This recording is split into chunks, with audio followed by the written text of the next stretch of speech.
And let's talk just for a moment about performance standards for immigration judges. It was recently reported that EOIR plans to set a quota of 700 cases per year for immigration judges, for each immigration judge to complete.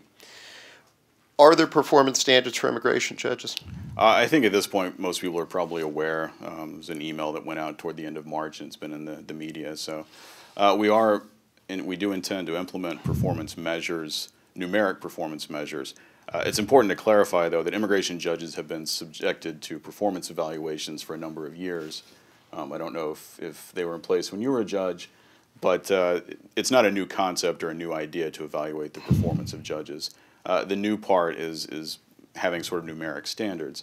And we think from an objective perspective, if you're an employee and you're being evaluated, it helps you to understand sort of what you need to do to get a certain level of performance. So we're trying to make it both more transparent and more objective to have the judges have a better understanding of what they need to do.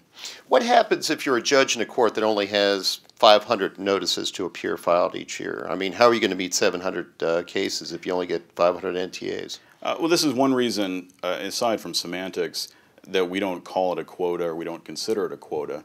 A quota is sort of a fixed number without any kind of deviation or without any sort of allowance or room for deviation.